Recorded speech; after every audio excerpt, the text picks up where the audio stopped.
Good morning, everybody, and welcome to Island T right here on Win Media SKN with your faves, Kevin and Azem, featuring Jade, Gwenny Gwen, Igita, CPL Johnson. I am in studio alone today, and the date is the 2nd of November, guys, and the time is 8:10. Yeah, so my friends have, I can say, abandoned me. I can say it's quite understandable why they're not here with me right now. And so I'll be holding down the fort this morning for Island T. Hoping everybody listening had a good night's rest. Those of you who work overnight, hopefully you're going home to get some rest now. I don't know, people just eat their breakfast and so before they go sleep after work?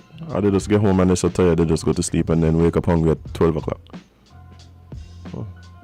I need to check some of my overnight friends, security guards and nurses, and see what's going on with that. That's an interesting dilemma. When you get home from working the graveyard shift, as they call it, and have to make the decision between sleep or food. I guess it depends on which desire is stronger. That desire might win out. Or what you do is you buy food on the way home. You buy food on the way home, so that by the time you reach home, you either don't eat it in the vehicle or on the walk up from the bus stop. So by the time you get in, it's shower and sleep.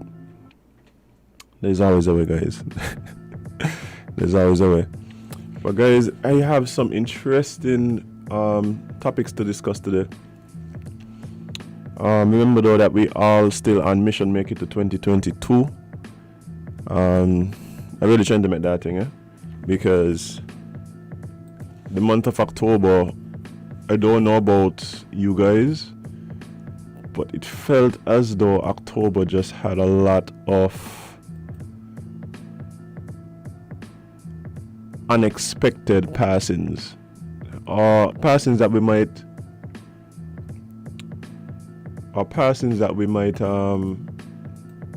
consider, let's say, premature, right? And so hopefully everybody's doing what they got to do. Remember, this don't mean just avoid going into dark alleys and things. Sometimes we make decisions that put ourselves in danger. Maybe just to cut a shortcut. Hey, shortcuts is one of them things that does kill it.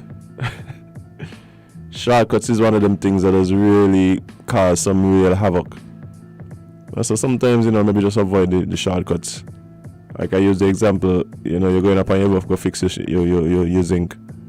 Wait till your friend come to hold the ladder for you. I know he running late. I know he tell you he was going to be there at 2 o'clock and it's now 4 o'clock, but wait. Wait. Morning to the guys on the live. Patrick, yeah. October hit a lot of people hard, trust me. And I guess at this point, what we have to do is just find healthy ways to cope with whatever it is went down in October. And, move into November with hope that it'll be an improvement. But that's life, life to keep life in mind. Life don't stop. I don't know, that's something I've been thinking about, I'm curious to you guys out there. Have you guys pondered if, whether for the rest of time humans gonna be here? On the planet. Is human existence as we know it something that we, for some reason, think is gonna be here forever? It is, I'm asking. I was thinking the other day.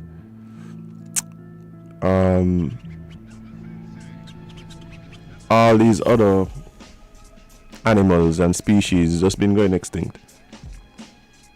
There's things that were on the planet when I was born that are no longer on the planet. You can't find them now, they're gone, they're extinct. I don't know if I have the hubris to believe that humans exempt, especially considering humans the only species that constantly create things that could extinguish themselves. especially when humans, the world game so interesting. I believe that my grandkids, well, and this is something that we see in every generation. The world looks different. The world looks different as we progress and we live through it. Like, we might not be able to see it, but the truth is, 2021, the world is a totally different place from 1981. I.e., the internet, cell phones, like all these things is a totally different world. So with everything that's going on now, I don't know if you guys been checking out in the news that, you know, Facebook's, like, one of the parent company or whatever, they changed the name to Meta, and there's this lot of talk of this thing called the metaverse. Which really, if I were to simplify it, is really about artificial intelligence and virtual platforms. You know, some of the things that we kind of already doing, but to a social degree. So imagine a Facebook where you could walk around and interact with people, have conversations with people. We're seeing a physical, albeit digital, representation of the person you're speaking to, that you're commenting, whose post you're commenting on. Interesting. But I wonder if the next move for us is moving our consciousness, or whatever we call our consciousness, into a non-physical body. I think we're gonna get there. Maybe I just watch too much sci-fi movies, but I think we're gonna get there. We already have artificial intelligence that doing things like beating humans. Some of the things that the artificial intelligence doing now is incredible. Things that took humans thousands and thousands of years to figure out, they have computers figuring it out in like 10 minutes. Like, they just give the computer like certain inputs, and the computer coming up with the rules of chemistry. The computer coming up with how molecules are put together based on just like, oh, this is the characteristics of these 7 items, and they come up with the rules that took humans thousands and thousands of years to figure out. But who knows where we're going, Who knows where we're going? But for the most part, unlike my co-hosts, like, who usually have a very bleak outlook at the future, I have faith in humanity. I have faith in humanity, that we'll figure out ways and means to do things. It might not necessarily always be what we consider ideal, but for the most part, most of humanity will figure out a way. So we'll have to wait and see. But again, guys, it's November 2nd, and of course we're gonna be joined first off by our friends from Solid Waste Management Corporation, Nama and Company, and then after that I can just pretty much bang them out.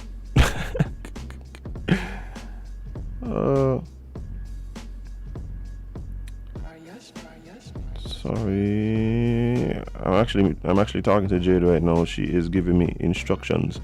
Jade, if you wanted that to happen, you should have been on the show. How about that? But guys, before we jump into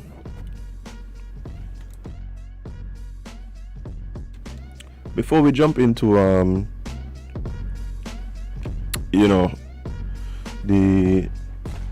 segment Talking Trash, I'm gonna give you guys an update on the COVID-19 situation from the COVID-19 situation report.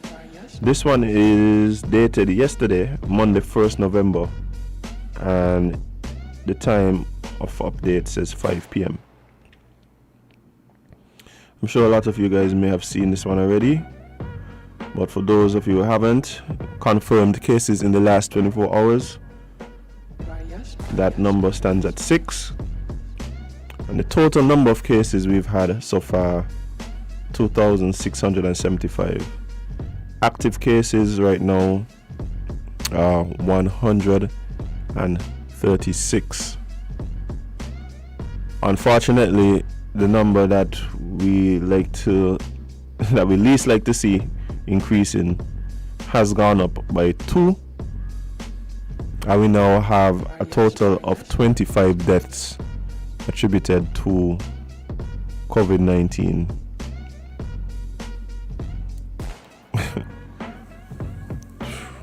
Again, condolences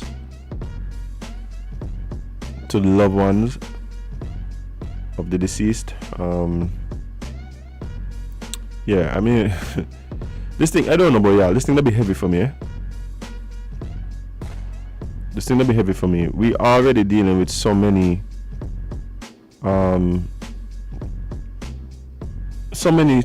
ailments, so many things that could take us from this plane to whatever the next plane is, right? And here we are with this virus that is unlike anything that we've ever seen. And I think for me what is happening is, yeah, we had not seen it prior to 2020, but we have now seen it for somewhat of a, going for 2 years. Actually, I think December can pretty much make it 2 years since we've really been identifying it. And I think we get into a place where persons are, I guess because of fatigue, really just moving on, doing what they got to do. I mean, people are supposed to be in quarantine up and down the place. Like, let's be honest, that's what's going on. But we have somebody on the line trying to get into the conversation. Good morning, caller. You're live on Island T. What's up? Oh, we lost a caller. Caller, please feel free to call back. So yeah, morning really. But yeah, I think we're at a place now where persons are making decisions based on convenience, right? And we're at a place where people are making a lot of decisions out of fear. And I think that we have begun adjusting, and people are now really making decisions based on convenience. So one of the worst things, like I kept saying, was that this cold, this flu came around. So now anybody coughing and thing, tell you, man, I just got the flu. No, miss, you got COVID. Mr. Man, you got COVID. You need to go get checked. Because instead of staying home, even if you got the flu, which you should do in any case, if possible, you're still going to work. Some people, they know they're positive and they're in the household. Nobody quarantining in the house. Like maybe a few months ago, yeah. No, our people ain't. People know that such and such got COVID and they go over and visit anyway. So we do definitely changing our how we approach things, how we feel about the disease. We are, just like we've had to adapt in many ways, we're also adapting to life with the virus.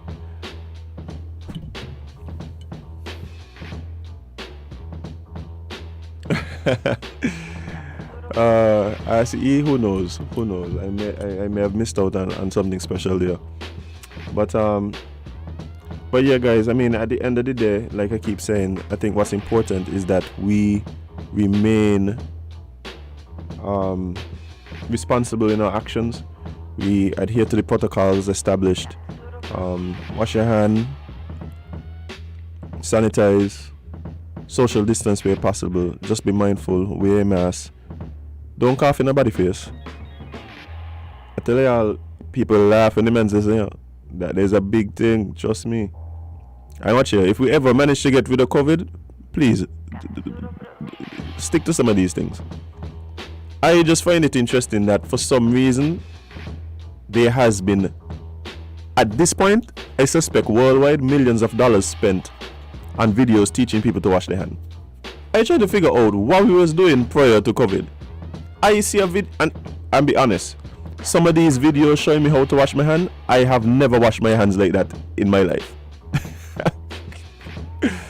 I see this lady showing me that I am supposed to interlock my thumbs with the part of the meaty part of your hand between your pointer finger and your thumb. Apparently you're supposed to lock that and swish them together, almost like you're making angel wings or something.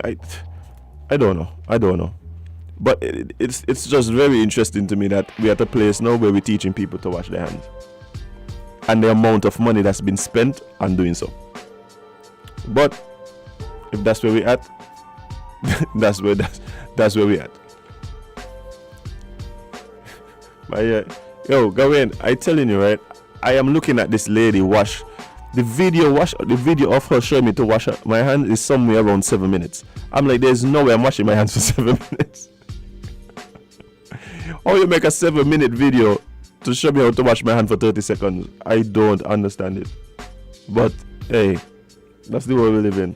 But guys, again, adhere to the protocols, and as much as I believe that what the money needs to be spent on is really the conversation around making healthy choices and just improving your overall health.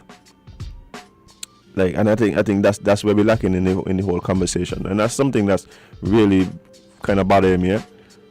But every time we speak about COVID here, I try to encourage you guys, make healthy decisions. Again, nobody's saying that you need to go starve yourself. Nobody's saying you need to go train for a marathon. Simple, conscious choices.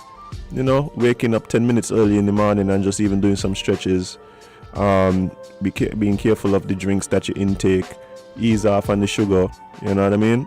Minor things. You ain't got to go try to compete with the Insta fats. It's fine. But you make the decisions that are able to build healthy habits and really develop discipline. And I think that if we do that, we're really gonna see a lessening in the impact of the virus on the community, because we just have more healthier people who are better positioned to deal with the case. Let's see what this caller is saying quickly before we jump into our next segment. Good morning, caller. You're live on LNT. What's up? Caller, good morning. Alright, playing tag with me this morning, man. My guy moving so. Yeah, they let me all just teasing me all morning. But anyway. But guys,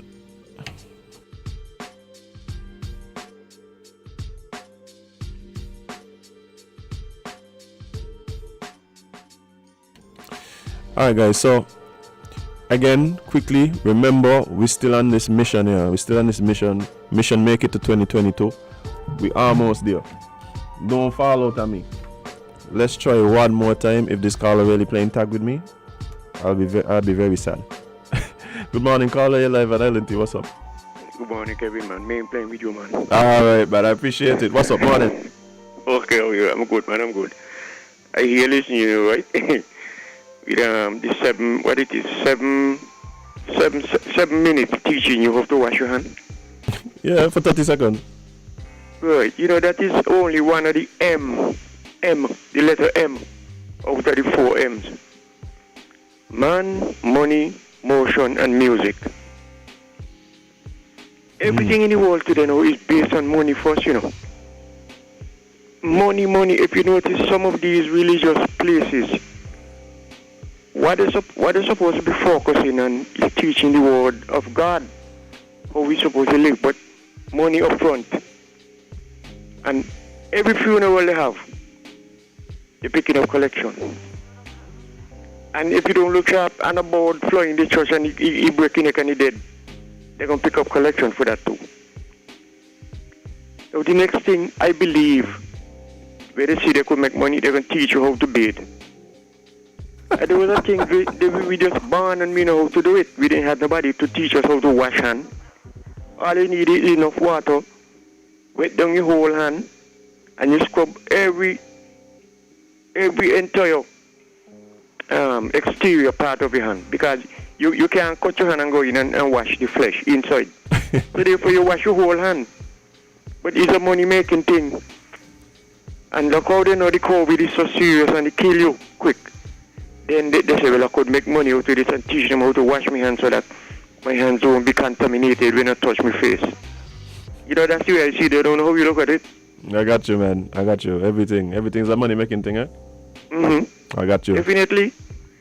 I got you. If you ask someone a question going to the street, before he answer you, he wondering how much you must charge you to say, to give you I mean, if you ask someone a question, he thinking how much you must charge you to answer you. Well, I tell you what, when you start in your bath classes, let me know. Okay. Alright, man, appreciate it. Man, enjoy the program as usual. I'm waiting for Talking Trash. No, man, they're coming right now. Okay. Alright. Well, guys, as the caller say, everything's a money-making thing here, so you better jump on the train. Maybe somebody need to corner the bath market. If they're making so much money teaching you how to wash your hand, imagine how much money you could make teaching people how to wash their entire body.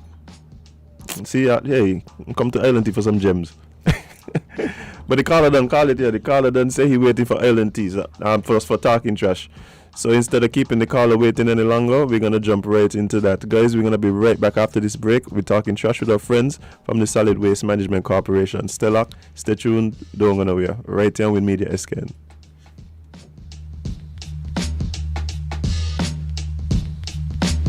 Random beat.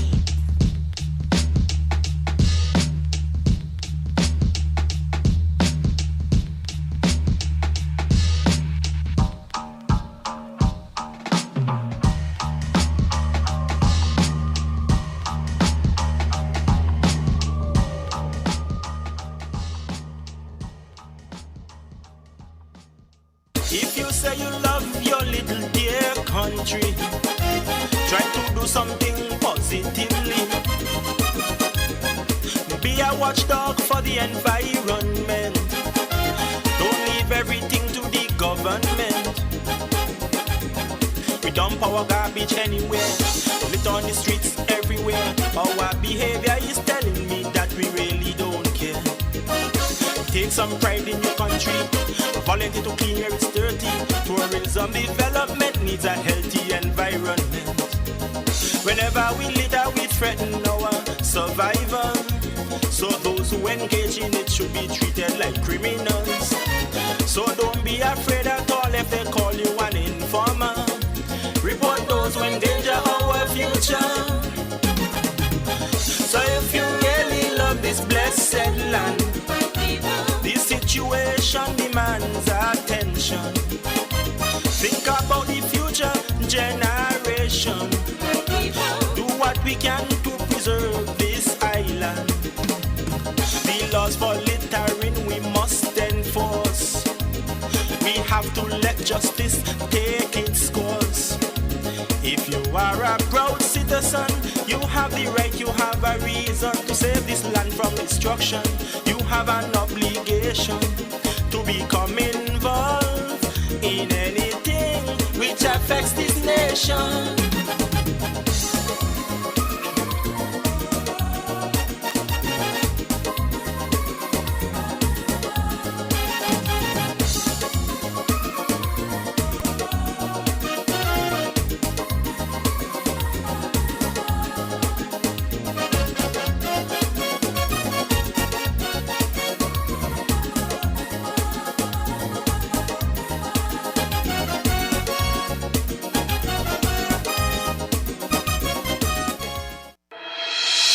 The Solid Waste Management Corporation, SWMC, is working hard each and every day to keep St. Kitts clean.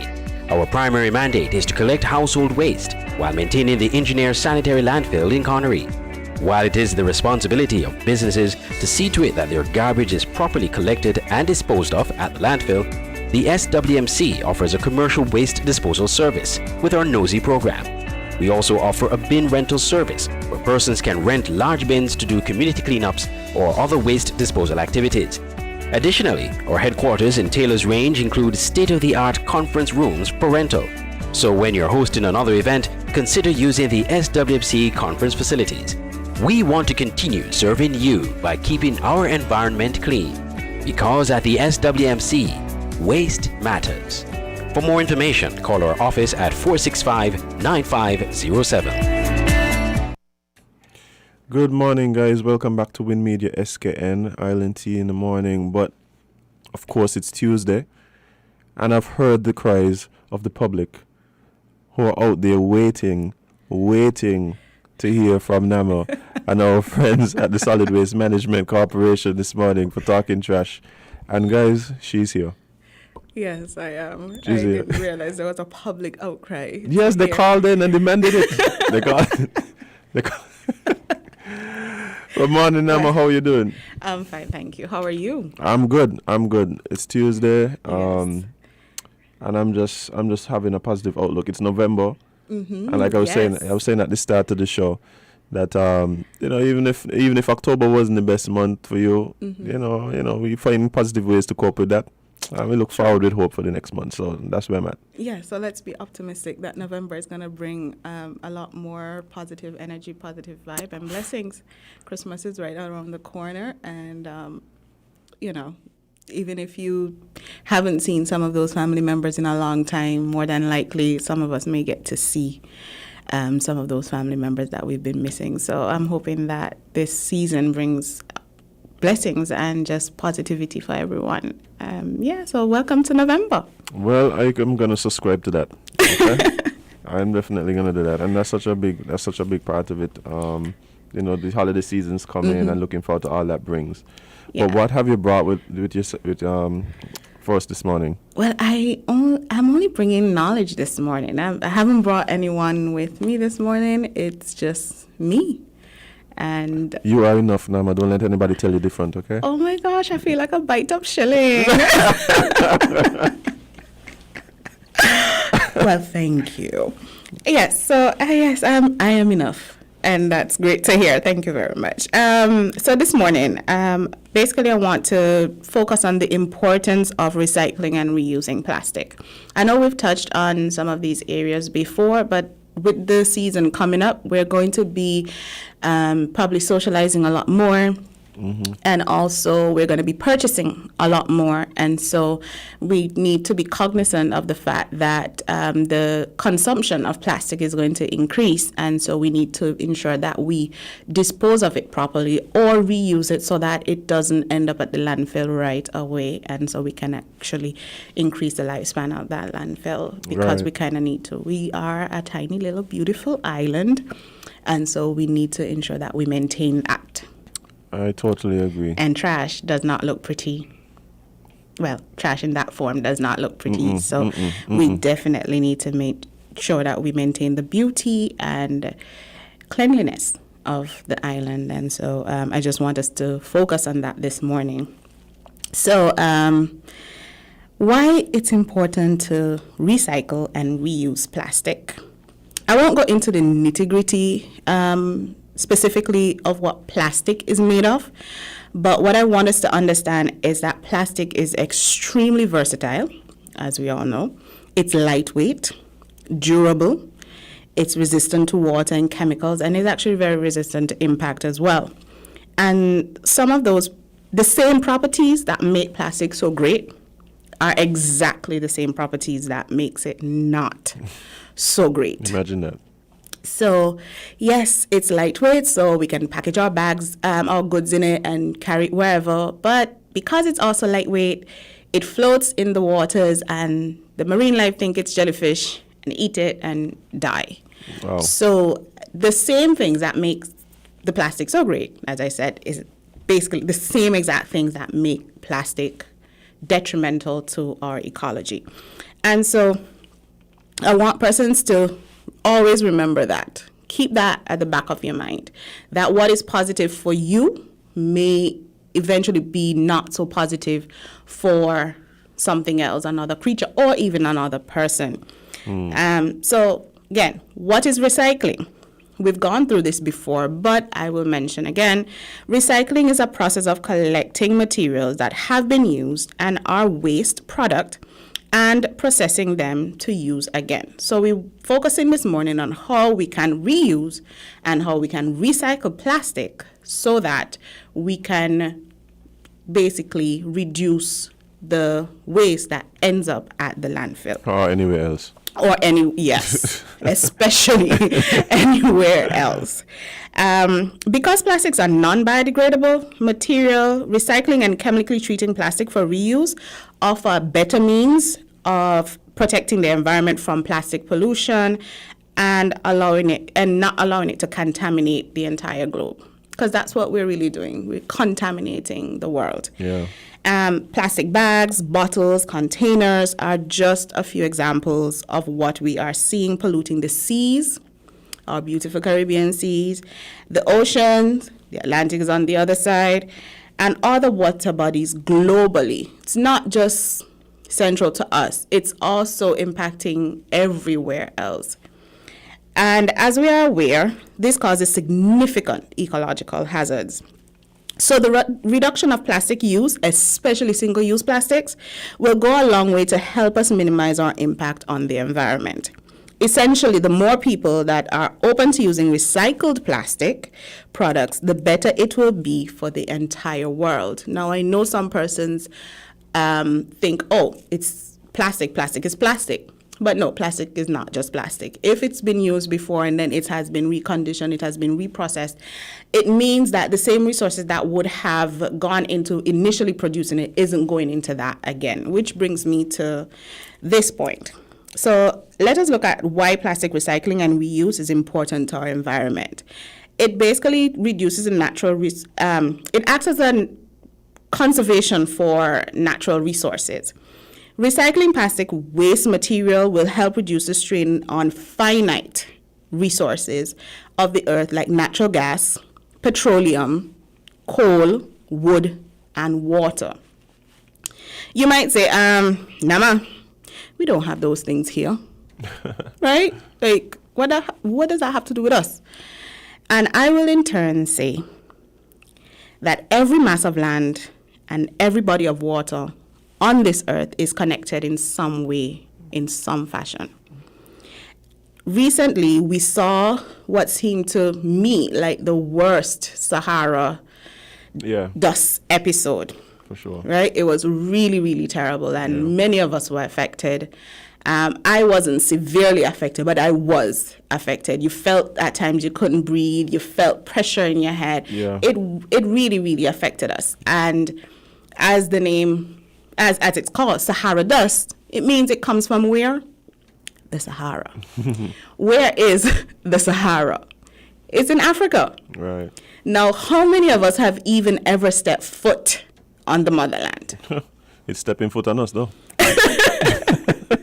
So I'm privileged to say, yes, I've stepped foot on the motherland, but I've never stepped foot on the Sahara. Right. And yet, every single year, I breathe in particles from the Sahara. So it's almost like the Sahara has now become a part of me in some form or fashion. So that means we are connected.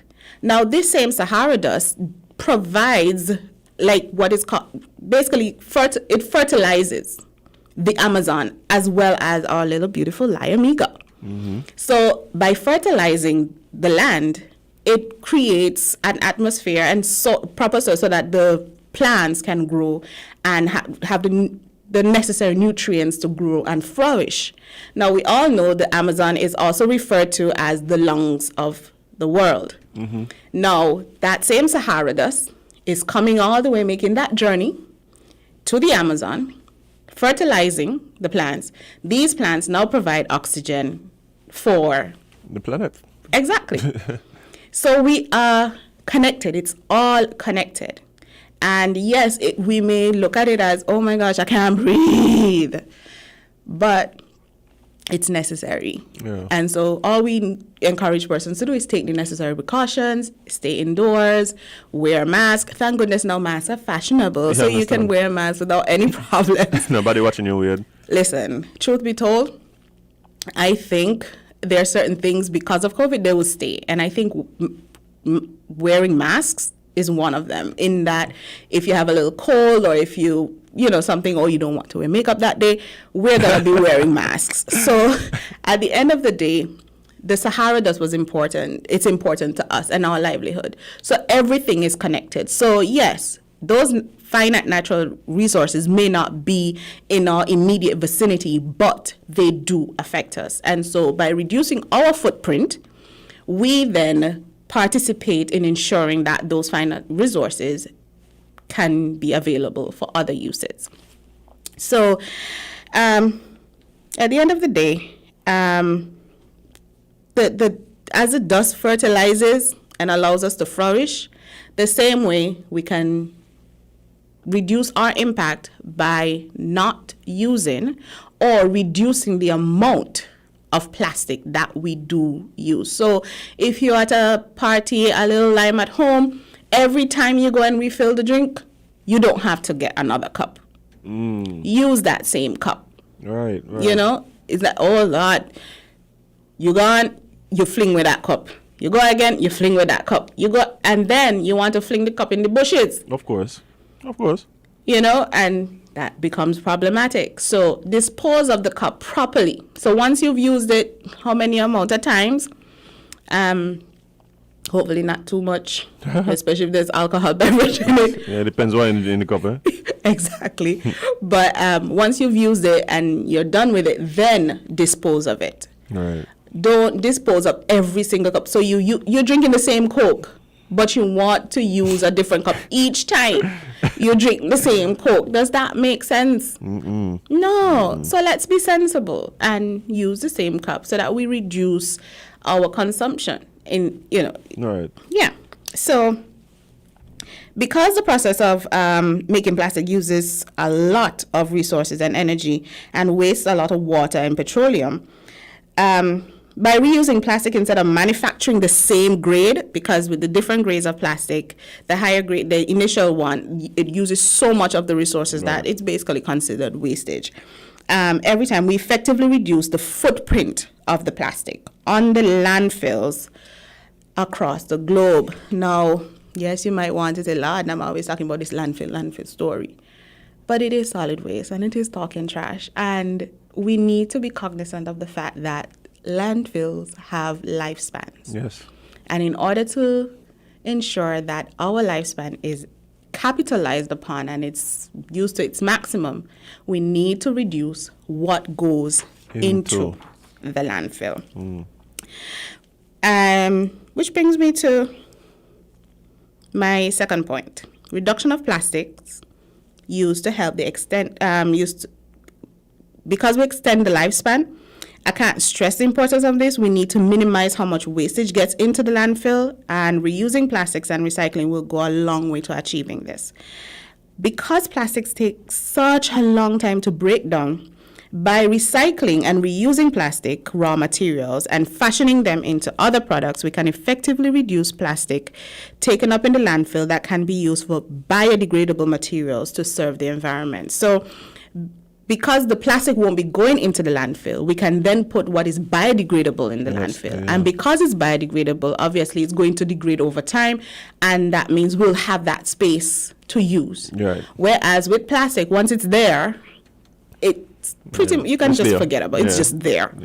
So, and theoretically, 1 ton of recycled plastic can save approximately 7 cubic yards of space in a landfill. So by recycling, we're not only saving space, but we are putting biodegradable products that then will degrade and still have that space for usage again. It's the gift that keeps on giving. Exactly. And Christmas is coming up. So, right? I'm accepting gifts, just so we know. So yeah, basically it's a win-win situation. Now we just need to see how we can protect the animals, right? Because we are supposed to be the caretakers. For those of us who are Christian, we are supposed to take care of the earth, or we're supposed to take care of the animal kingdom. And it astounds me sometimes just how cruel we are or how nonchalant we are towards animals. Right. Persons will see, I know I have friends who laugh at me because, like, if I see a dog that has died on the road, like was knocked over, like it really, really affects me. Like I say a little prayer. I don't know why. Because it's a life that was lost, okay? Yes, it is. It's a life that was lost. And you see like a cat knocked down. It's like, oh my gosh, it's 9 lives. We're up. And you wonder like how many times did it escape death? But you know what I mean. But at the end of the day, I think we need to be a little bit more sensitive towards other life forms on this earth. And it's not just about us, because we all impact each other. So we might think the existence of an elephant is, so what if they go extinct? But they have an impact. Right. You might think of any other animal. If they go extinct, there's an impact. I believe we had snakes once upon a time here. Yeah. And mongoose came. And I'm not too good with snakes, so I'm happy for that. But they affected the ecology. They affected the environment, and so every species has its own place and space, and should be allowed to flourish in order to maintain some level of some balance. Yeah. Right. So how do we protect them? Basically, once we do what we mentioned before, we will positively impact and automatically lessen the impact on the animals. Because reusing plastic also means there is less plastic in landfills, rivers, deserts, forests, and seas, and oceans all across the globe. And tongue. Yes. And toad. And plastic cannot be digested by living organisms. And instead, it does so much more harm to the animals and birds and marine life. And it's reported that countless numbers of animals die each year because of this.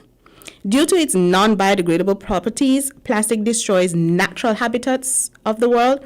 And instead of helping protect life, it actually ends up being the cause of many, many, many deaths.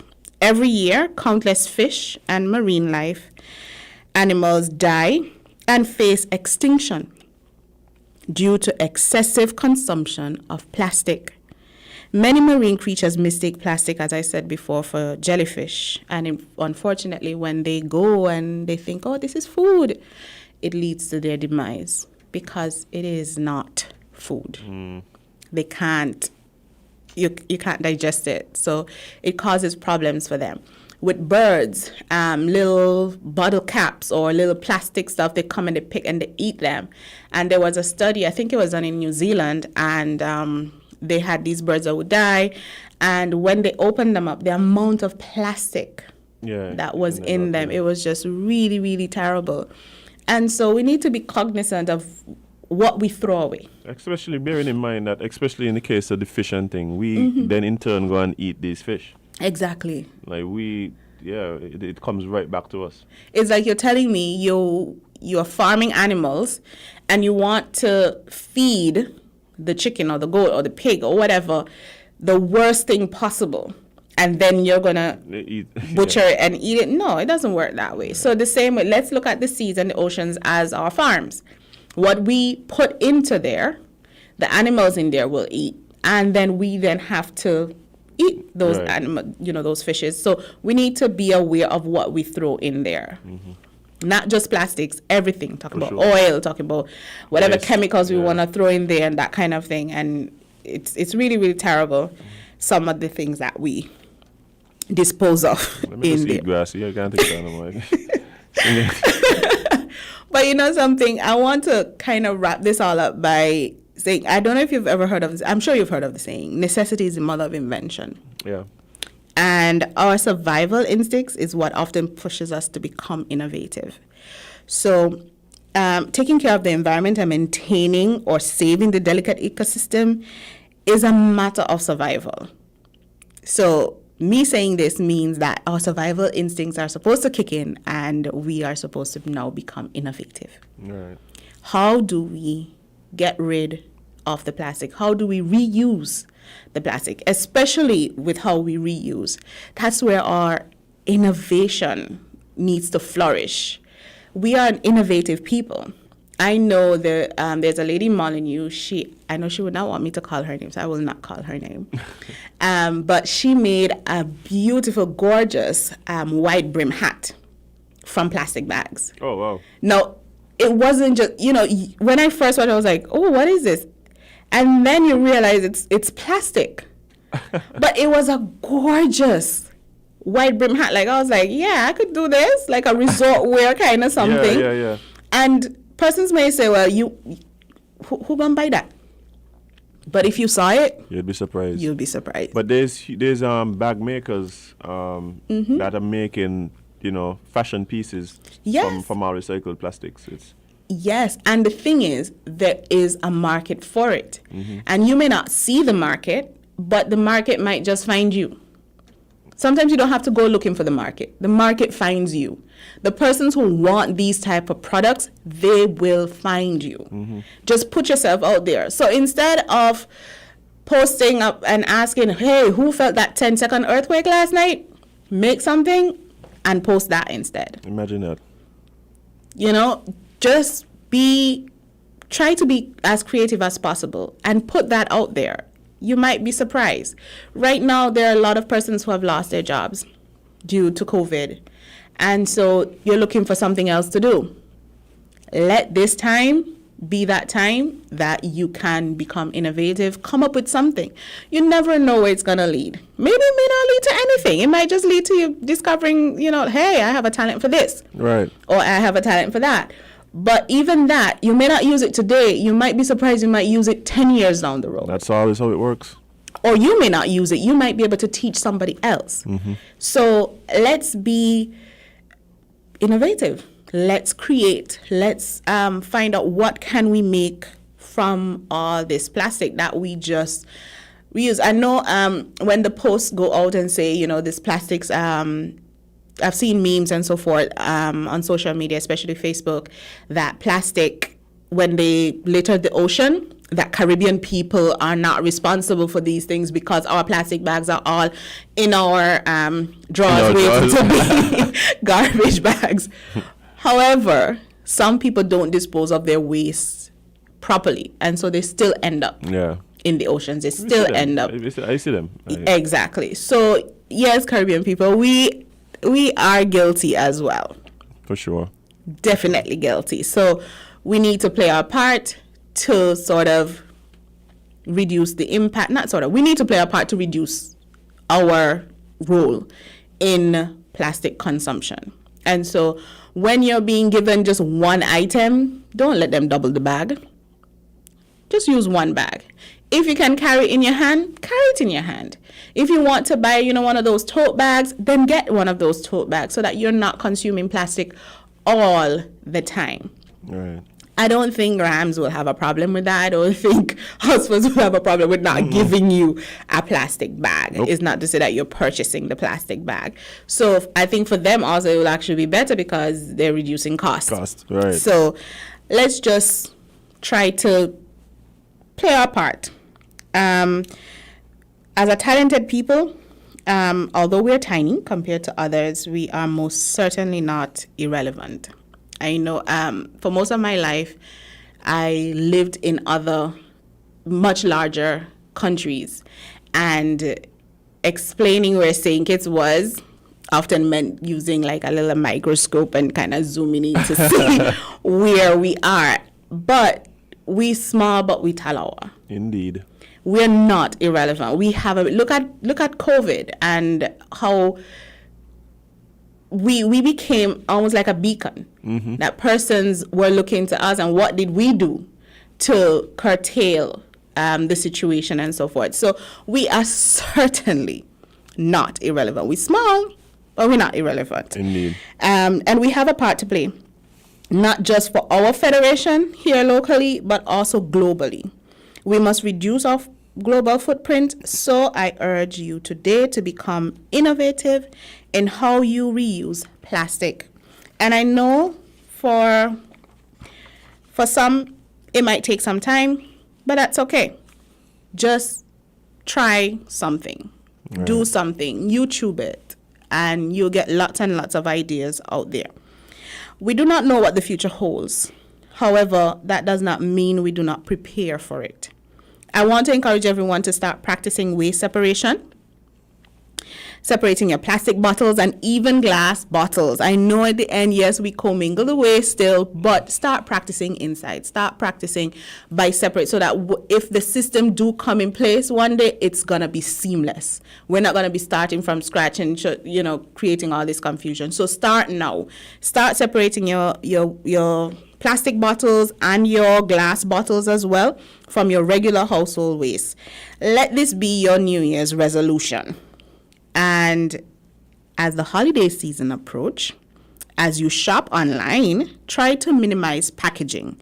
Yes, there are stores that actually do this. There are retailers who do this for you. They will minimize the amount of packages, how they package it so that they're not using as much plastic. And once the goods have arrived, be mindful of how you dispose of that plastic. Let's all play our part in the reduction of plastic waste. I'm your host, Nama, and thank you for joining us on yet another segment of Talking Trash. Don't forget to join us next week right here on WinFM 98.9. Have a great day, and don't forget, waste matters. Ciao. If you say you love your little dear country, try to do something positively. Be a watchdog for the environment. Don't leave everything to the government. We dump our garbage anywhere, lit on the streets everywhere. Our behavior is telling me that we really don't care. Take some pride in your country, volunteer to clean where it's dirty. Tourism development needs a healthy environment. Whenever we litter, we threaten our survival. So those who engage in it should be treated like criminals. So don't be afraid at all if they call you an informer. Report those who endanger our future. So if you really love this blessed land, this situation demands attention. Think about the future generation. Do what we can to preserve this island. The laws for littering we must enforce. We have to let justice take its course. If you are a proud citizen, you have the right, you have a reason to save this land from destruction. You have an obligation. The Solid Waste Management Corporation, SWMC, is working hard each and every day to keep St. Kitts clean. Our primary mandate is to collect household waste while maintaining the engineer sanitary landfill in Connery. While it is the responsibility of businesses to see to it that their garbage is properly collected and disposed of at the landfill, the SWMC offers a commercial waste disposal service with our NOSI program. We also offer a bin rental service where persons can rent large bins to do community cleanups or other waste disposal activities. Additionally, our headquarters in Taylor's Range include state-of-the-art conference rooms for rental. So when you're hosting another event, consider using the SWMC conference facilities. We want to continue serving you by keeping our environment clean, because at the SWMC, waste matters. For more information, call our office at 465-9507.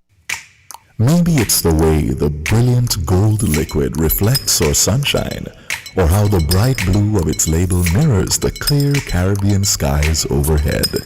Maybe it's the fresh, crisp taste of this beastly cold beer on a scorching hot day. Maybe it's even the way it brings us all together.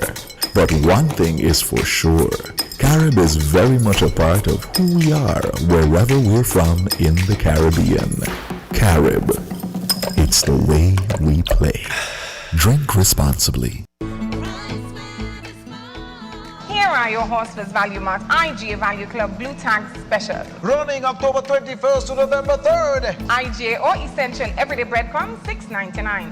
Langer's Cranberry Juice Cocktail Mixes, $9.99. Chobani Greek Yogurt, $4.99. Blue Ribbon Ice Cream, $27.99.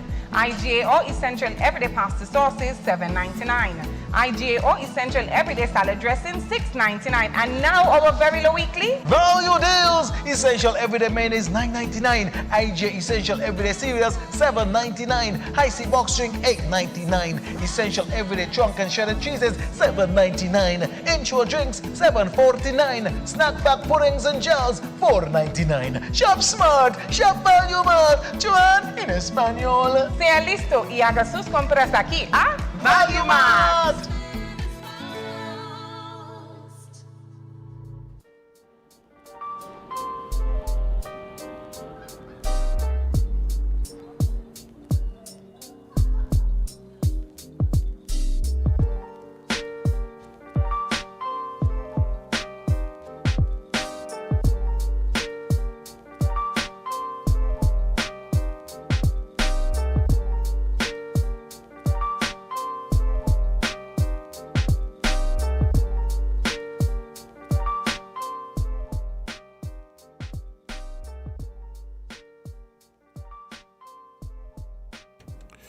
Good morning, guys, and welcome back to Island Tea right here on Win Media SKN with your faves, Kevin and Azem, featuring Jade, Gwenny Gwen, Idita, CPL Johnson. And we're back. I was wondering when we're gonna start doing recycling here, like fully start doing it. I know there's been talk about that there since before I was born, so hopefully at some point before I transition it becomes a reality. We'll have to wait and see. Hey, y'all know it's budget season now, yeah. It's budget season now. I don't know what y'all want to see on the budget moving forward. Think about it, let me know. I see Patrick here telling me that Thailand is making plastic bags from cassava. Okay. Yeah, I know there's a bunch of places doing biodegradable plastic substitutes. Hopefully some of these things get popularized. I think what happens is that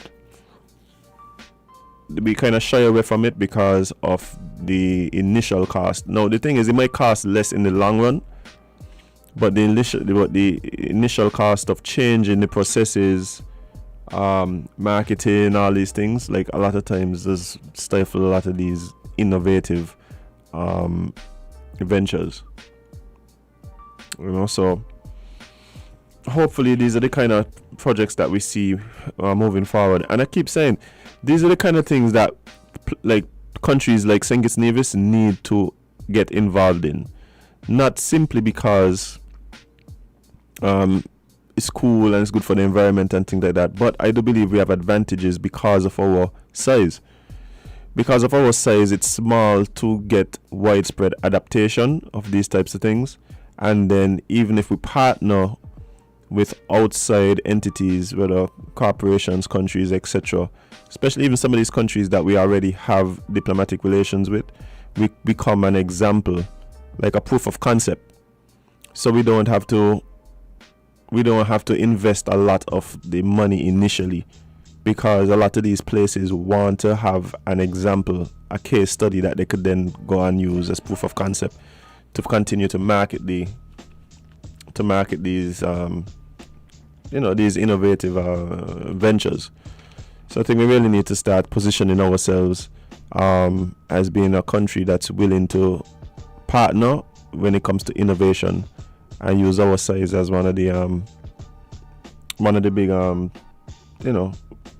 tools or positives when we having these negotiations, instead of us just waiting all the time for these handouts or these late adaptations. Sometimes by the time we start adapting things, they done got 3-4 reiterations and they done obsolete. Speaking, you know what? Yeah, I ain't gonna even go down that road today. We have a lot of articles to get through, so maybe Thursday when I start to go in gears, I'll talk about what I was about to say just now. But guys, it is tea time, and we're gonna start with some local news. And this article actually is found on winmediaskn.com. So make sure for your news you go and check out Win Media SKN. always keeping you up to date with what's happening in and around the Federation. But farming has helped me through the pandemic, says Nivision farmer Kevin Charles.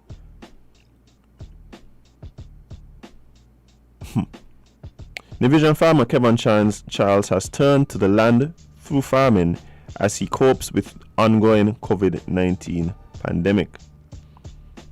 Win FM interviewed Charles as part of an in-depth series of articles highlighting COVID-19's impact on local businesses.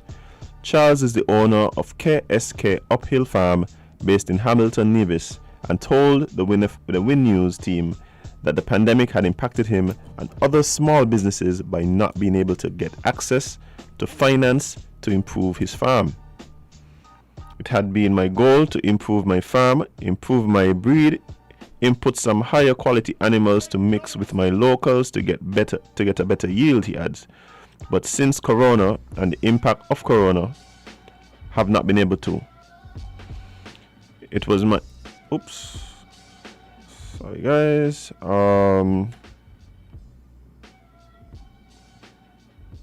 So catching back up. It says it was his intention to borrow a small loan from the Small Enterprises Development Unit in Nevis, but I have not been able to do it because of financial constraints. Charles told Win, I have decided to hold out until things get a little better. Charles is part of a livestock WhatsApp group chat in Nevis where local farmers support one another and share information. He says, I wish we would come together and have some proper association so we can be able to access more resources to push the farming. CEDU is a government department that provides small and medium enterprises with business development support, including business counseling and borrowing loans at a smaller concessionary interest rate, which is lower than banks. Now, the thing for me is that this is something that has been affecting businesses in almost every sector, small businesses in particular, who were just on the cusp of maybe scaling up business, innovating, expanding, this kind of thing. And I could personally relate to what this person is saying. I mean, we would have had plans as to things I wanted to do with some of my ventures, and it just really took an unexpected turn. But I believe that one of the reasons why we keep focusing on farming is because I believe that farming and agriculture on a whole is something that we really, really, really need to sort out. I don't know if you guys have been noticing that these supermarkets ain't looking as stocked as they had been looking even during the pandemic. Shelves, look, let me tell you how crazy things been getting. I don't think people recognize what's going on in the world now. In the US, there's actually stores that are using painted cardboard cutouts in place of actual groceries on the shelves, because they don't want the shelves to look so empty. They're literally placing cardboard cutouts of items on shelves. Like, let us sink in for a second. In the US, supermarket shelves are empty to the point they put in fake groceries and the thing. And again, let us not believe that we are somehow exempt from all the things that are happening all across the world. If this is what's happening across the world, then yeah, and if y'all didn't realize it's already happening here. I was about 2 or 3 weeks ago, maybe 3 weeks ago, I went into the supermarket and was wondering, well, what's going on? They tell me, oh, the boat ain't come, and like, but not on the shelves. Nothing on the shelves. And I do believe that we're gonna have to really make a concerted effort to position ourselves better in when it comes to agriculture. We can't continue to depend on these boats coming from wherever they're coming from. As a matter of fact, we need to figure out ways to send our boats other places. We need to really focus on food security. But trust me, look, people was legit terrified about what would happen had during the COVID-19 pandemic the port in Miami had closed down. Imagine if the port in Miami had closed down, what that would have done to us here. Just food wise. Man, it's crazy. So I'm really hoping that that is a big priority for the government moving forward. I know during the pandemic and starting to talk about programs that they had in place, agriculture was on the list. We need to see some of those programs expanded. We need to see more money put towards those areas. Yeah.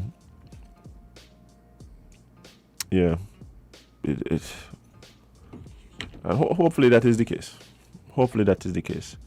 And again, not only food security, not only like primary production, but also some food processing, and hopefully, we're able to move to the point where we start seeing some export of our goods instead of having to wait on the boats to come in down the bay for us to be able to buy certain products and certain produce.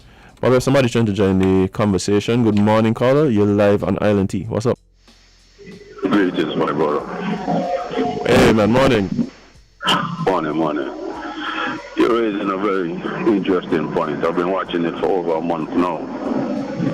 And yeah, it's real, especially here in St. Kitts. One of the things that I've always said is that government should be putting a lot more resources behind agriculture, our local processing plants, and developing those areas. And there was an interesting conference that happened involving Mia Motley. I'm not sure if you had seen it. But she pretty much sounded the same alarm months ago concerning food security for the region. And I agree with her on so many levels, especially when it comes to CARICOM. CARICOM has been dysfunctional because that is what CARICOM was supposed to be dealing with. The free trade between us. We too small a body of water in between to say that food and resources can't move back and forth with little to no issues. I mean, it makes no sense to me. And that is something that these governments definitely need to look into. It don't make any sense. All they're doing is they're trying to make us seem like the United Kingdom and Asia territories. That don't make sense to me. We're too small a body, we speak the same language, the same color. We should be able to have boats going back and forth. Mr. Mills had a boat there that was doing interregional travel. Those boats should be back in the seas, making it happen for us within the Caribbean. But I agree with you. If the Port of Miami had stopped, we were in problems down here, because I don't think that we're producing enough food here on St. Kitts to support the entire federation. Everybody got their preferences, but I don't think that the farmers them are producing enough for that. Right. I will get some pushback concerning it, but in terms of the quantities, in some cases the quality, in some cases the diversity, I don't think that we have that yet. Right. And that's something that they need to work on. For sure. Bless. Thanks, caller, for that contribution. I mean, that's just the reality, guys.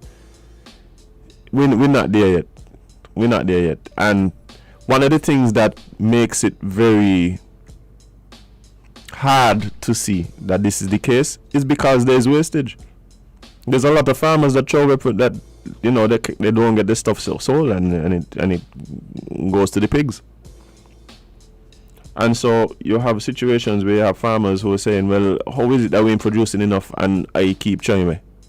I give away to everybody in the community. I go to church on Sunday and open the back of my truck and everybody could come and take. Because I just have more than any. And I said, like, sometimes it's just about being being a bit more strategic in what we produce, when we produce it, how we produce it, and then what markets are available to us. Right? I know that there have been producers that, because of the pandemic, one of their biggest clients no longer require the services, the hotels. So imagine you were a producer who you didn't really provide the supermarkets with produce. You focused, you had a client which was a hotel or two. And now tourism is what it is. You know, either you have to make a shift. You have to now start selling to somebody else. You have to start selling to somebody else, right? But I don't know. I don't know. It's something that's going to take a serious look. I do believe that also we have to jump. I think we've missed some opportunities. And it's not enough now to look back and try to get there. We have to figure out what the next thing is and position ourselves for that. One of the biggest issues is transport between the islands. Yeah, we see the criminals using the boats to go up and down. Perhaps boats aren't the thing. Watch here. Boats was the last decade. Yeah, realize people using drones to move packages that they order on Amazon. Like we're gonna have to innovate. We're gonna have to move forward. We can't stick where we at and then always try to be on the last train smoking out of town. Like we're gonna get left behind. And the thing about it for me is the fact that one, St. Kitts, of course, everybody talk about the land that we have here, right? Everybody talk about the soil that we have. I tell you, if you put a piece of iron or something in the ground and spit on it, come back tomorrow, you go. Like St. Kitts different. We're blessed. And on top of that, if you were to look on a map, we literally positioned directly in the middle of the archipelago. I think we have a unique set of circumstances that really, if we maximize them, we could see real benefit for the country. But hey, I did just come in here by my mouth in the morning, so who knows? But let's move forward. Speaking of let me tell you something, right? The caller just called and bring up CARICOM. And perhaps the caller was reading what I was about to talk about, because the inability for CARICOM to function in the way that it was, let me not say supposed to, but let's say marketed, is a real issue. And this is one of the examples that speaks to things maybe not working exactly like we envision. Because I'm not sure if you are aware, but Belize is actually taking Trinidad and Tobago to the Caribbean Court of Justice. The Caribbean Court of Justice, or the CCJ, will begin hearing evidence on Tuesday, today, in a matter in which Belize is alleging that Trinidad and Tobago failed to comply with its obligation under the Treaty of Chagnoguamas. I always mix up that.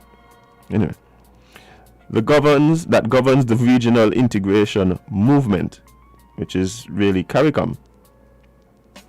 Now, under the treaty, CARICOM states are required to impose a 40% common external tariff on brown sugar imported from sources outside the Caribbean region.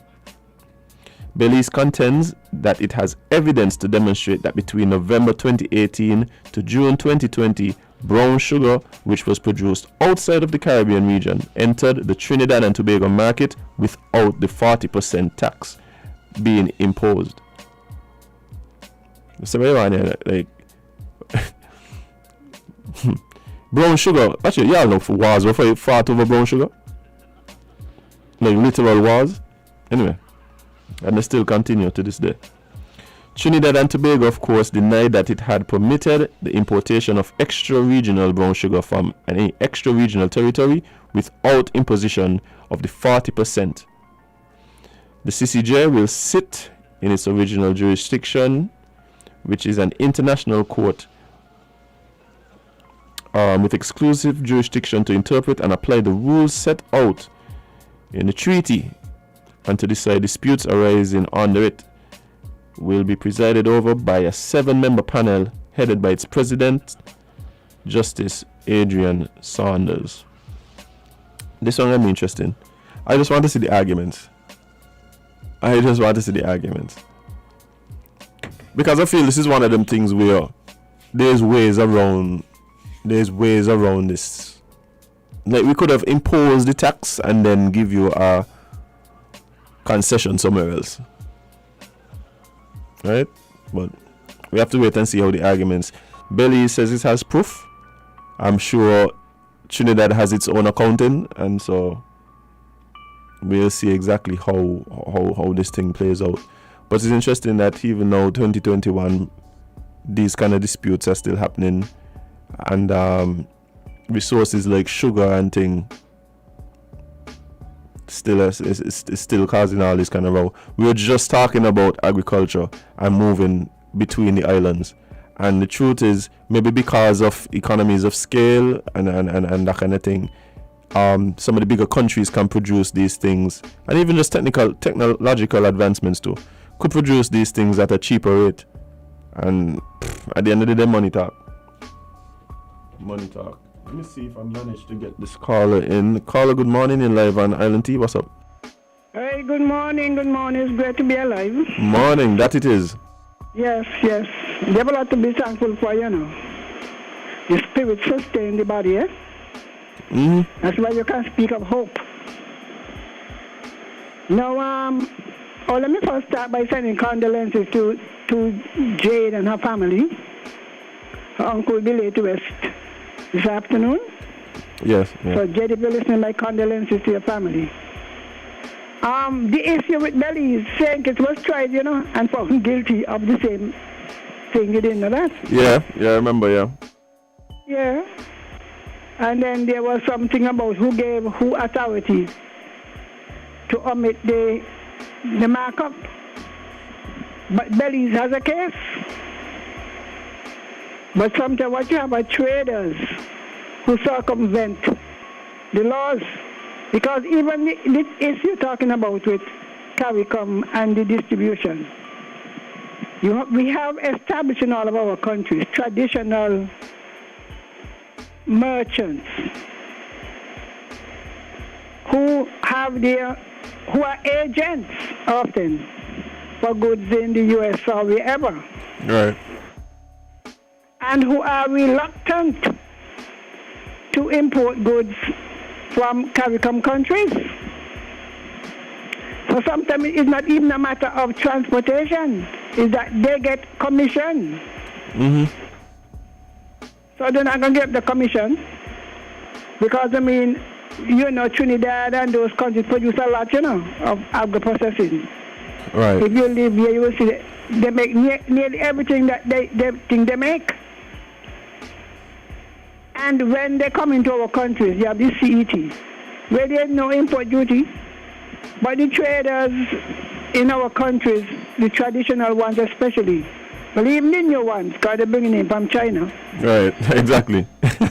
And Puerto Rico, and they carry 25 and 45% import duty, you know. Mm-hmm. When CARICOM produce the same thing, even clothes and so. But all they're concerned about is the connection. So sometimes even with the vegetables, as much as we talk, they have established connection between them and the suppliers. And unless the government is willing to impose tariff, because you can't run, if they impose restriction, quotas and so, they could run to the WTO, eh? The American government like to run but against other people, but nobody could run against them. Yeah. I mean, the truth. Impose tariff come with your license, you know. But once you join the WTO, you can't use the license thing no more. So you can't bring in. You cannot restrict trade.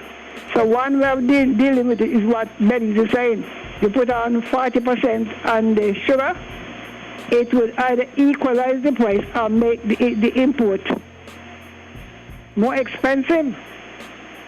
So it is the merchants who corrupt the system, and sometimes the governments are intimidated by them. So we as a people, and even the farmers, so they need to educate themselves about it. Yeah. I do believe lobby. I do believe we're moving to a point where because of the size of some of these corporations, especially especially in the US. Yes. That's going to be null and void, you know. I do believe it's going to get to a point where they will literally pay all the duty. You see, instead of us paying the duty, so for instance, if I buy something from the States and it comes in, I have to go to clear it and pay X amount of customs and thing. I think you can get to a point where the merchant will be like, no, we're going to pay all of that. I'm telling you. Yeah, we're going to pay all of that. Don't worry about it. So when things come in here. happening in India with the farmers. Yeah. The Indian government is trying now to free up the market. Because India is quite a protective thing, you know. The farmers going to Delhi, blocking the road, all kind of things for months now. Because they say, if you allow these things, they're going to compete against us and undercut us, because, as you say, they could carry a loss for a longer while. Yep. So, but another thing I want to say, and I'm going to finish now. You're talking about increasing food production and food security. Our taste has changed. We have got to acknowledge that the taste that we have now is not what we had before. So producing some of the same traditional goods will end up feeding pigs, eh? I got you. They'll end up feeding pigs. Look about breadfruit with a strawberry. Breadfruit can make all kind of stuff. Cassava, but we no longer eat those kind of things. The kind of taste we have is for the imported goods. Yeah. And the only way you could change that is having import substitution of the same kind of goods. All right then. All right, thanks. Yeah. I mean, I do believe that a lot of this stuff is coming back to some extent. Of course, in a smaller way, and perhaps not in a way that would make it feasible for a lot of people to go heavy into these types of things. And I think it just depends on it. That means we have to be strategic. We have to be strategic, recognize exactly what the demand is. And I think that's part of it too, you know. Part of it is that we don't use a scientific method when we're making these decisions. So, I mean, the same thing I say, a farmer would decide that, hey, I got X amount of land, I'm going to spend X amount of this. Have you determined what the demand is for that? Have you determined how many, is there a shortage? Like, some people, they buy more land, they plant more crop. But they was already wasting crop based on the yield they had with less land. And them kind of things that I can't understand. But good morning, caller 11 LNT. What's up? Okay, we lost that caller. But yeah, we're gonna have to make strategic decisions based on science, based on data. Yeah, the example I just used there with the thing, that's a serious thing. I've seen it happen to friends of mine, and it was rough. But caller, good morning, 11 LNT. What's up? Good morning, but trying to get in so long. Mrs. Henry made a very valid point when she said that tastes have changed. Tastes changed after our people migrated to the U.S. Virgin Islands. Because they start getting that American stuff and they used to send it back home back in the late 60s and 70s. So that a change came in there. But you used to have, the last time I know they had about 12,000 acres of land on the sugarcane production. Up to when they closed in 2005, when they closed the sugar industry. Now, I would like to know how much land is available still, agricultural land.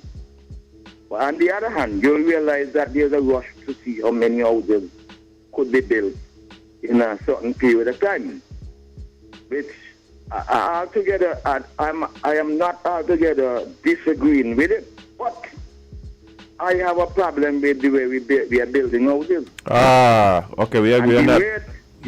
Just listen me go. The rate of how we are building houses, in terms of the speed, to me and an agricultural land, even in a small country like ours, like I heard the Nama girl there, the African girl there, woman was saying something a little earlier.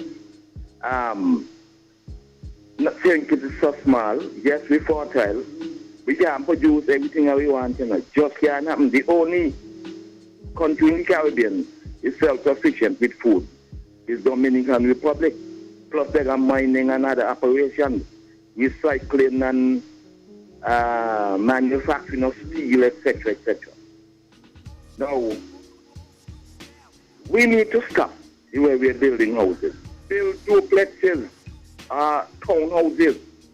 I for the townhouse because you go 2 stories. So you have a long block of house like in England, and you still live decent. One of the ministers of the government heard me say something like that, start telling me something about apartments. He responded by saying our apartment that get run down in America and stuff. But yeah, that's America. But it's how the housing authority, because they see that they got some very good townhouses like that in the U.S. Virgin Islands, and they're well kept because the housing people have them properly maintained, etc., etc. So I believe this is where we need to go. A place like Bermuda building townhouses too. They got them air condition and all of that. I ain't saying must yes that, but they need to stop building houses the way we're doing. Spreading out. Every time you spread out, you decrease in the amount of land you have available for other things. And lastly, I could go on with this for a long, but just lastly, now, I know that, because I have learned that when your production involves land, labor, capital, and entrepreneurship, those 4 factors must go together.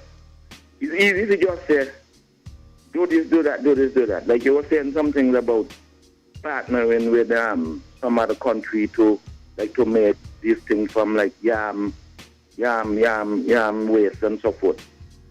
Thailand been doing a number of things long time with that. But Thailand got a lot of scientists. And they got a lot of land under agriculture. You can supply, Saint-Kitts was supposed to be making a compressed board long time ago. But in real truth and fact, I believe they were only experimenting in Saint-Kitts because the labor cost was cheap. When the sugar industry was going. You're using the bagasse? Use the bagasse, yeah. But some of the residue there was supposed to add to molasses to make animal feed, which they also experimented on. But then they went to Barbados. And then the one in Barbados fell through. But then they ended up in Cuba. But Cuba, they make like a compressed board from sugar waste, from the bagasse. You see, so I never been to Cuba, but I know of it. But you see, there are a number of things you got to look at, the factors. And you mentioned the name, but you mentioned it to scale of production in terms of economies of scale, because big companies could do internal research. They don't have to necessarily depend on anybody else, because they're vast. So the benefits again there from the internal scientific research and so they could benefit on that. And because of large scale production, they get economies of scale. Saying kids and Nevis, you are internet man and so that kind of madam people. I say you are, but these are just chopping it up. I know what to say, but they're just chopping it up. If we were to get into maybe partnership with a company, let's say in Israel or Taiwan, and make components for the so-called technology industry now. Israel and Taiwan and a couple others do that, and the main market is Europe or United States. You sell the components, you might do research, and you sell something to Silicon Valley you get a $20 million, you ain't gonna work again. Things like that. Those are the things we need to go at. But lastly, let me say this really lastly. I nearly miss it. You got the last by. No. This is the second one, and this is the last one today. Agriculture in St. Kitts is not properly organized. It's not properly organized. I'm telling you that. When I'll give back some credit when they took over the land in Nako name and so forth. Then we used to plant everything everywhere. You got some areas in St. Kitts, they grow cabbage better than other areas. But when one farmer wants to plant 6 and 7 different things, that is where one of the biggest problem is. The land belongs to government, but they're allowing the farmers to do what they feel like. Shouldn't happen. Government need to set up regulations through agriculture department and get things under control, regulate what's going on. Just like the buses and running, they can't charge as they like. The weights are regulated, so they need to regulate the farming. I got more to say about that, but I'm going this time. Me saying we might back me. But anyway, I want to continue that. Maybe tomorrow, so I might be able to add a little more. All right, man. I appreciate it. Thanks. Have a good day. You too, man. All right, guys. Everybody have these these views on what could be done, what should be done, what they'd like to see done. And I think a lot of them are valid. Now, of course, everything can't all happen at the same time, and we need to prioritize. But these are the discussions that need to be had to determine what it is that we're going to prioritize. So we appreciate people giving their views and giving their background, and sometimes you learn so much just from listening to what other people's views and positions are. But we really gonna need to position ourselves. I think that what we would have experienced over the last year and a half in particular really does highlight some shortcomings.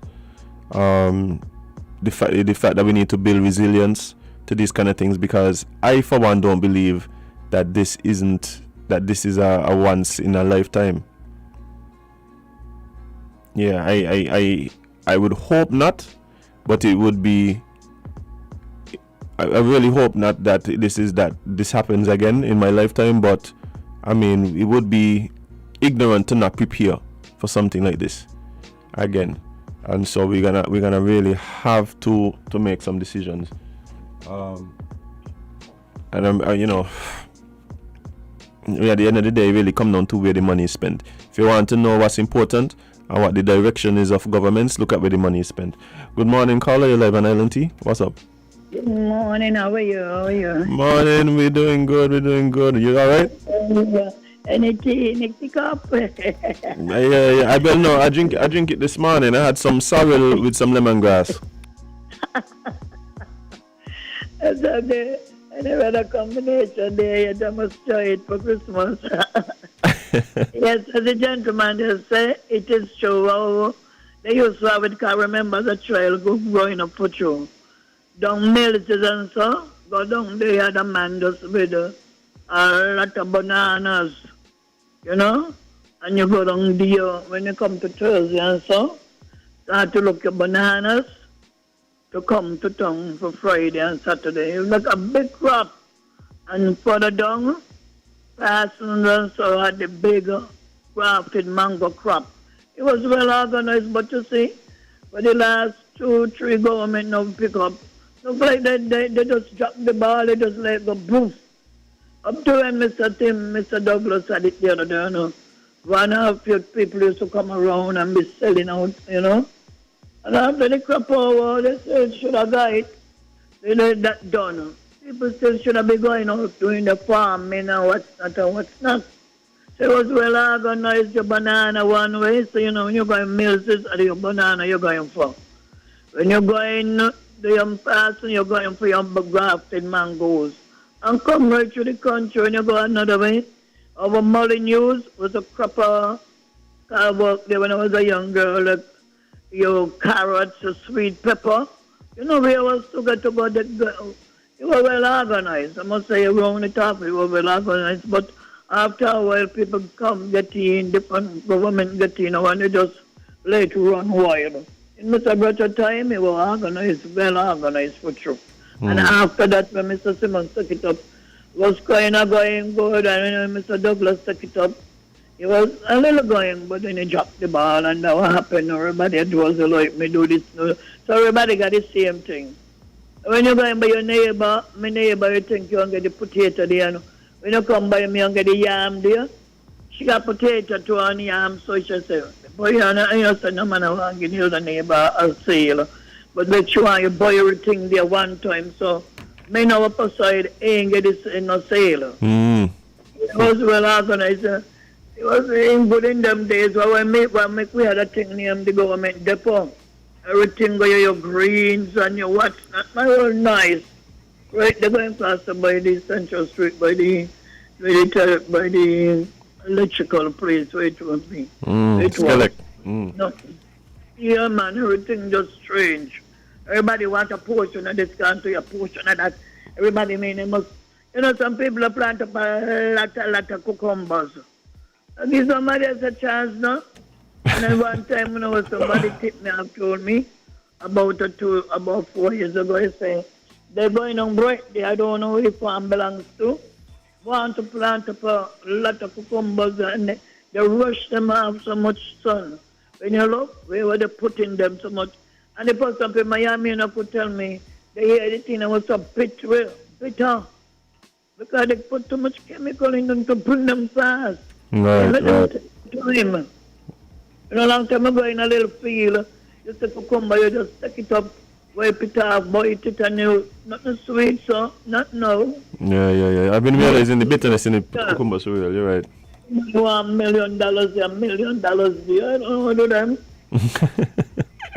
Yeah, and that's how the country going funny. I And feel you.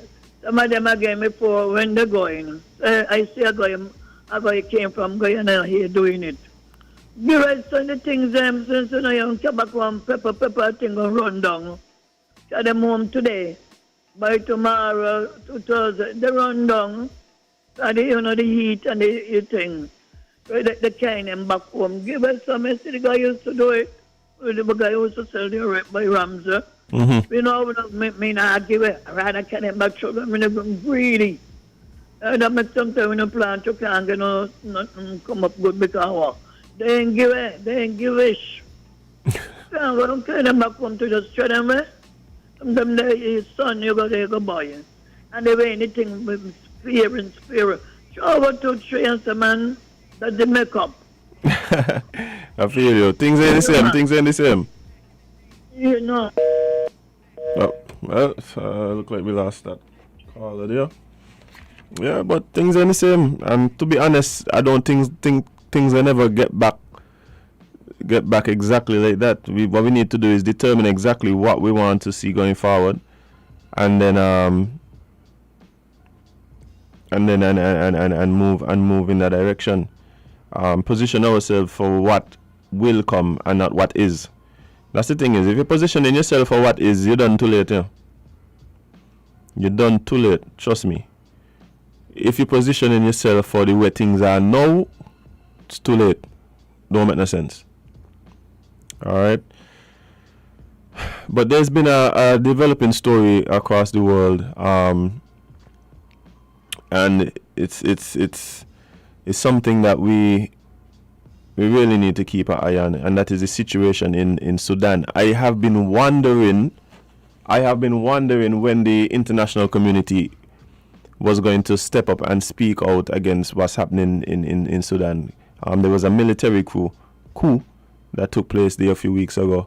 And ever since then, there's been reports of abuses and stuff like that. Well, we're actually hearing some talk about that now because dozens of nations seek urgent UN Rights Council meeting on the Sudan. Countries demand UN Rights Council hold a special session after deadly crackdown on anti-coup protests. So, in a letter to the council, President sent on behalf of 48 countries on Monday, that's yesterday, British Ambassador Simon Manley stressed the urgent need for the top UN rights body to discuss the situation in Sudan since the army's October 25th power grab. We request that the Human Rights Council hold a special session this week to address the human rights implications of the ongoing situation in the Republic of the Sudan, the letter said. A special session is needed because of the importance and urgency of the situation. The request came after Top General dissolved the government, declared a state of emergency, and detained Sudan's civilian leadership. Tens of thousands of people turned out across the country for demonstrations on Saturday against the coup. At least 3 people were killed, more than 100 wounded during Saturday's demonstrations, according to medics, who said at least 12 people have been killed since the coup. Police forces denied the killings or using live rounds. In his letter, Manley said the call for a special session was being led by the United Kingdom, the United States, and Norway, along with Germany and the government of Sudan, overthrown in the coup.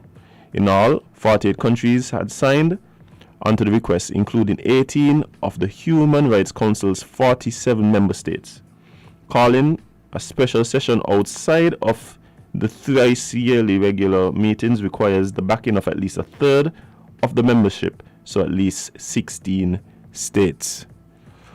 So guys, we're gonna look forward and see what happens in Sudan. What I can say though is that we really hope to see peaceful resolution for what's happening there. As it stands now, the people of Sudan have been seeing themselves and their protests as to what happened on October 25th being met with violence, to be quite honest. And at the end of the day, a lot of times when we see these situations happening, these jockeying for power, at the end of the day, it's the regular man, the regular people, the regular citizens of the country who generally suffer the harshest fate and the brunt of those situations. So we'll keep you updated as to what's happening in Sudan, and really try to just see where this leads.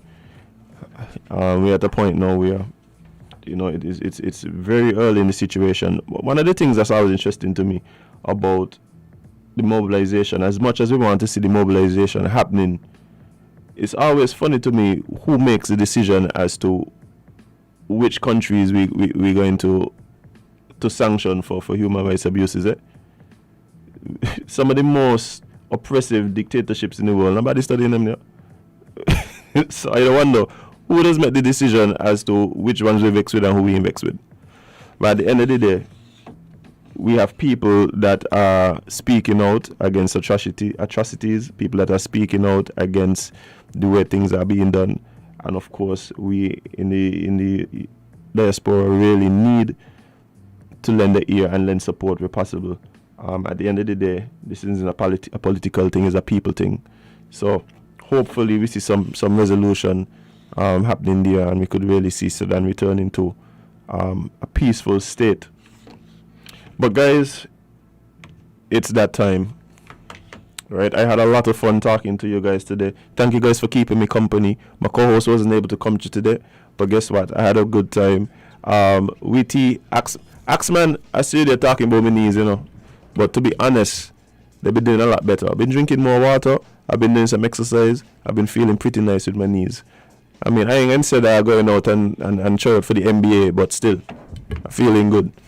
But guys, I appreciate you guys who take time every morning, come out and hang out with me right here on Island T and with Media SKN. Whether you check me on Facebook, whether you check us on YouTube, or you log on with Media's website, or you tune into your radio at 98.9 FM, it's always a pleasure.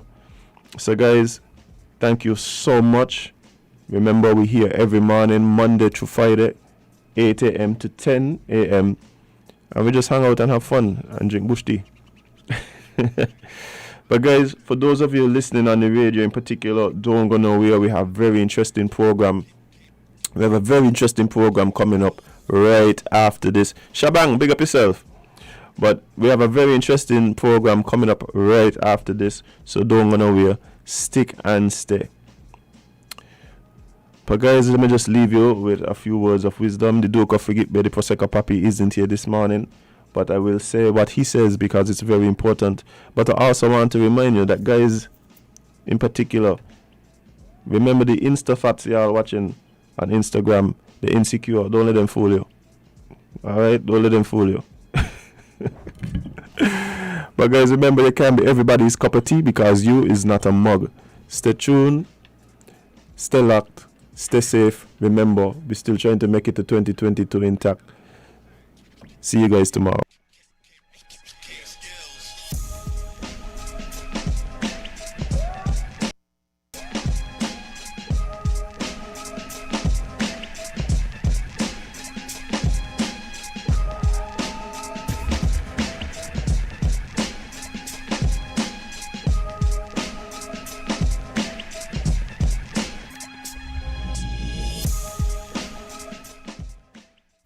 Feel the magic happening.